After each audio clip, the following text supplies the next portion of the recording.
So we'll do a little bit of a demonstration now as far as dusting for fingerprints.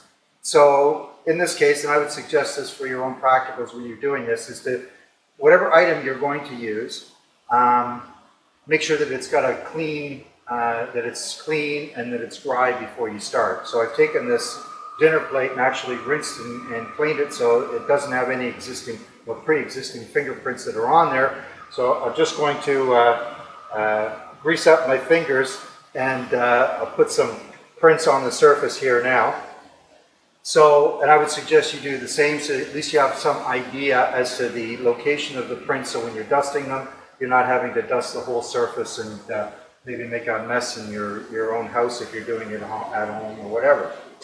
So now because this is and as discussed in the lecture, this particular surface is smooth, it's flat, and it is a non-porous surface. So for that purposes there, that criteria, we are going to use a granular or a magnetic fingerprint powder rather than using chemistry that will be discussed in later lectures and on into 302.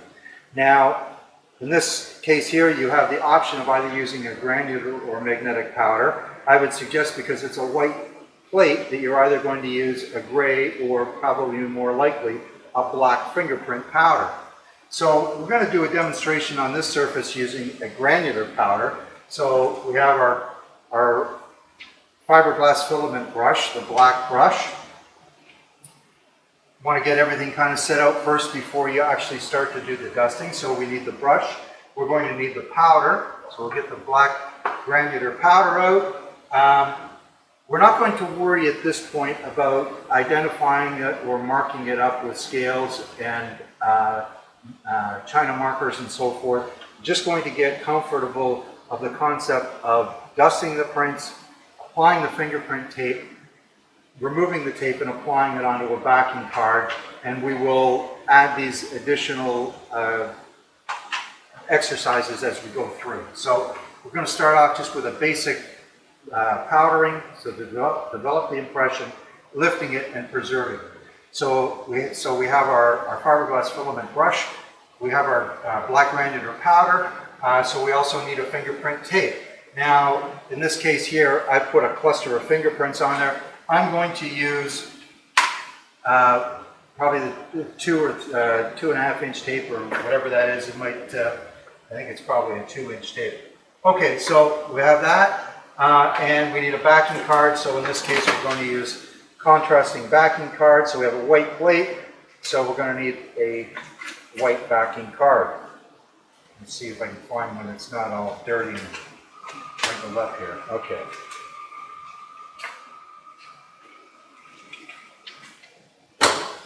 And again, when you're not using the kit, you know what we're going to be using.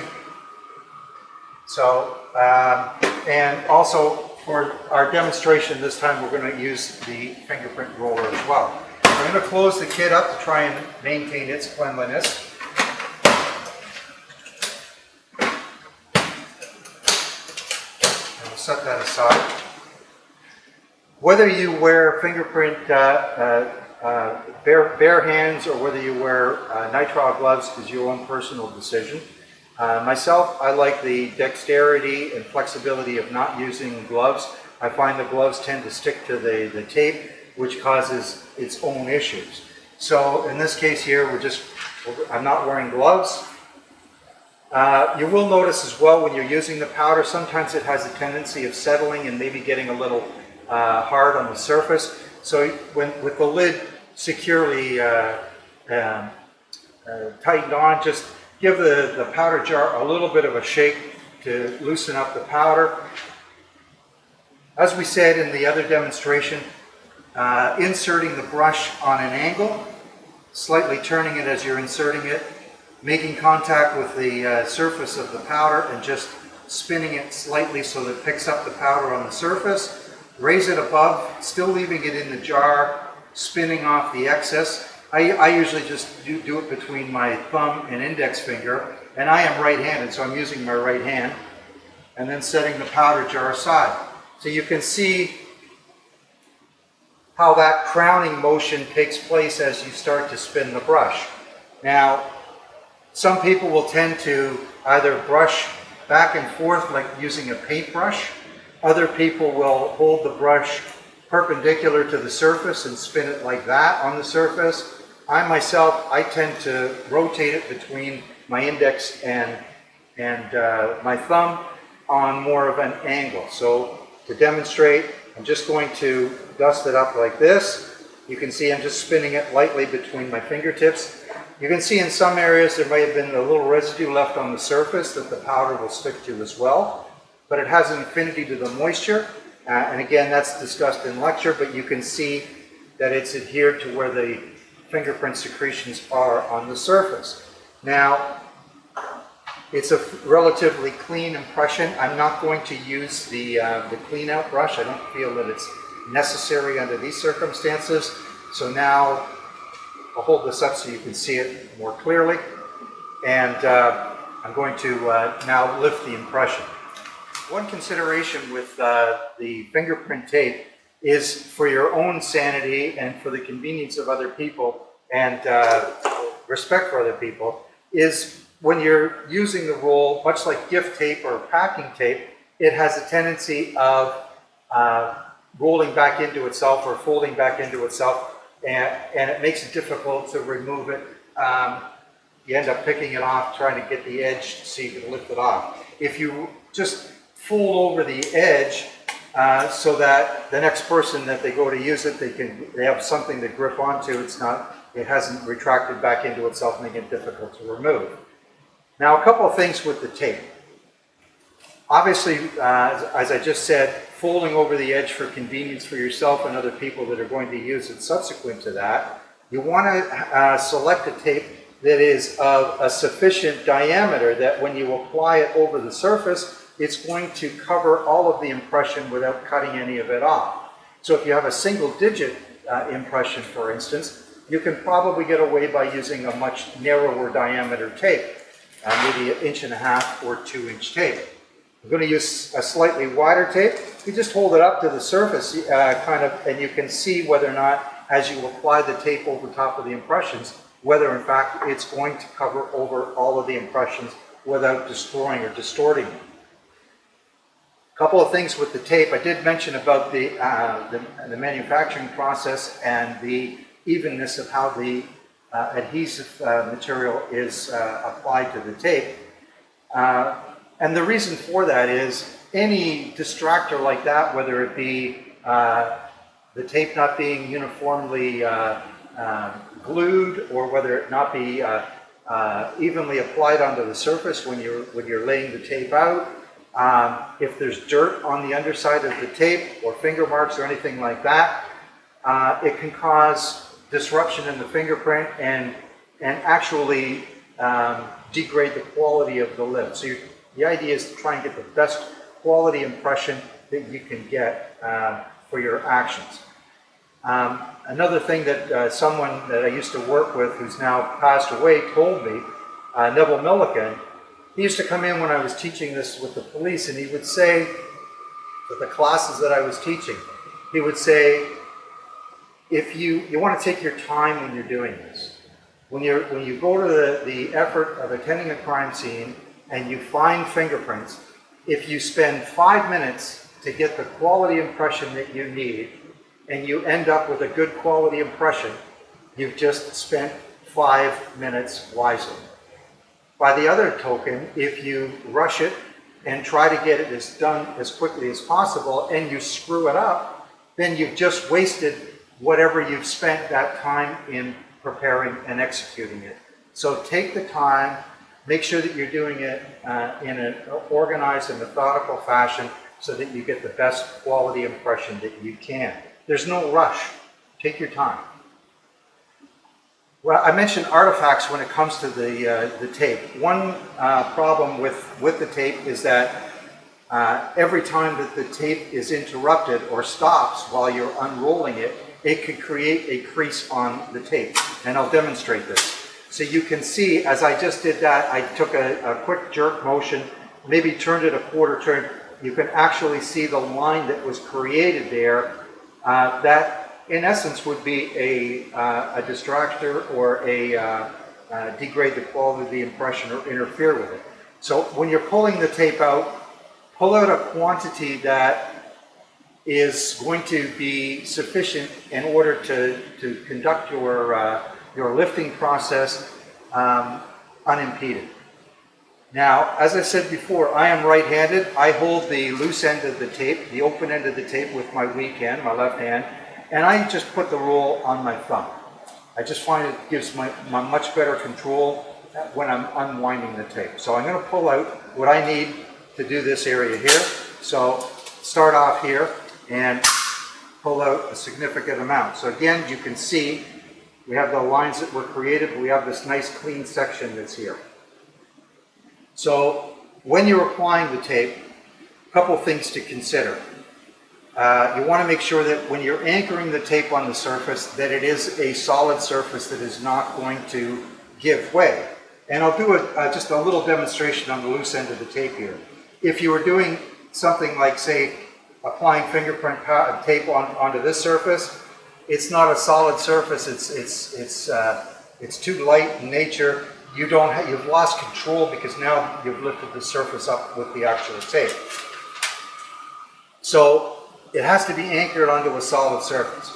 You want to anchor the tape away from the fingerprints so that any issues regarding wrinkles in the tape that you can mitigate before it actually starts to apply onto the surface.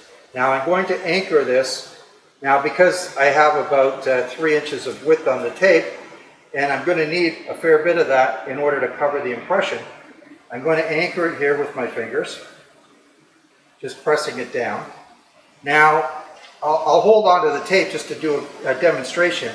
You want to hold the tape at approximately a 45 to a 60 degree angle as you're doing this exercise. If you hold it down too acute of an angle, then it risks the chance of the tape causing a bellow and bowing action, and then it will adhere to where the prints are without your control, and you may end up in a problem.